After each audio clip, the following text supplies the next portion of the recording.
ગોરખનાથજીનું ભજન છે, અવળવાણીનું ભજન છે કે વાણી રે ભાઈ વાણી, મારા સતગુરુની વાણી, જીવતા પરણાવી બાવે મુવા ઘેરાણી. આવું ભજન છે. પહેલી કડીનો ઉલ્લેખ આપણે છેલ્લે કરશું. પછીની કડી છે કે ખીલો દૂજે ને ભેંસ વલોવે. તો ગોરખનાથજીએ ખીલો કોને કીધો?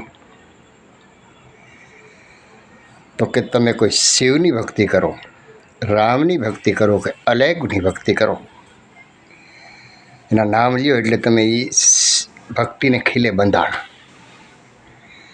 જ્યારે ભક્તિને ખીલે તમે બંધાવો અને શિવ શિવ શિવ શિવ કરતા હોય કે અલેખ અલેખ અલેખ અલેખ કરતા હોય, પછી જ્યારે શબ્દ સિદ્ધ થાય એટલે એ દૂજવા માંડે, પ્રકાશ અંદર માંડે ફેલાવાને, તમને અનુભૂતિ માંડે થવા, ભક્તિ પાકે એટલે એ તમારી જે શિવને ખીલે બંધાણા હોય કે અલેખ ધણીને ખીલે બંધાણા હોય એ ભક્તિ પાકે. એટલે ભક્તિને ખીલે આપણે બંધાણા એટલે આપણે ભેંસ કીધી, અને આપણે જે કોઈની ભક્તિ કરીએ એને ખીલે બંધાઈ તો એ ખીલો દૂજે, ભક્તિ દૂજે, એનો પ્રકાશ પડે. અને એનાથી જ્યારે ભક્તિ પાકે એટલે આપણને જ્ઞાન થાય. એટલે ખીલો છે એનું આ રીતનું છે. કોઈ બીને તમે ખીલે બંધાવો, કોઈ બી ભક્તિને, પછી અલેખ ધણીને ખીલે બંધાવો કે રામદેવ પીરને ખીલે બંધાવો કે શિવજીને ખીલે બંધાવો, પણ જ્યારે બંધાણા પછી એનો ખીલો દૂજશે, ભક્તિ દૂજશે. એમ કહે છે ખીલો દૂજે ને ભેંસ વલોવે. ભેંસ કેને કીધી? આપને કીધી. અને વલોવાનું કીધું જ્યારે આ સમાધિની પ્રક્રિયાનું કહે છે. આત્મજ્ઞાનની વાત છે. ગુરુ સેલા વસે જે આત્મજ્ઞાનની વાત થઈ છે એ આ અવળવાણીમાં દર્શાવે કે જે કોઈ સમાધિની પ્રક્રિયા જાણતા હોય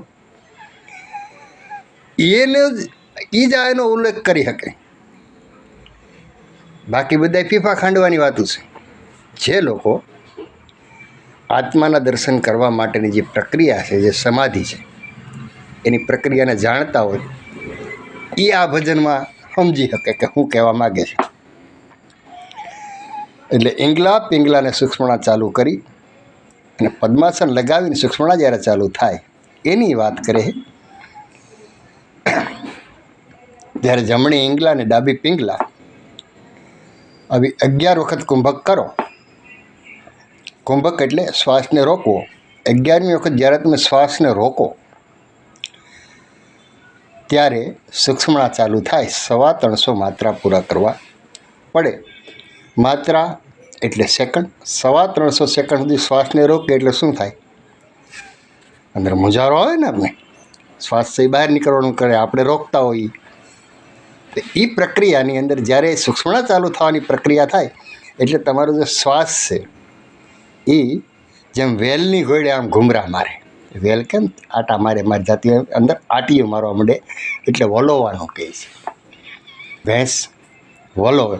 ભેંસ આપણે કીધી. આપણે સમાધિની જ્યારે પ્રક્રિયા કરીએ, ઈંગલા પિંગલા 11 વખત કરો અને કુંભક કરો ત્યારે સૂક્ષ્મણા ચાલુ થાય. સૂક્ષ્મણા ચાલુ કરવાની પ્રક્રિયા જ્યારે થાય ત્યારે જે શ્વાસ રોકવામાં 350 માત્રા સુધી શ્વાસ રોકાય ત્યારે જે વેલની ઘોડે અંદરનો શ્વાસ રૂંધાય એનું એ કહે છે કે ભેંસ વલોવે. એટલે ભેંસ આપણે સમાધિ લગાવી, આપને ભેંસ કીધા ને આપણે પદ્માસન લગાવીને પ્રક્રિયા કરીએ એટલે અંદર વલોવણ ચાલુ થઈ જાય, પછી સુક્ષ્મણા ચાલુ થાય એની વાત કરે છે.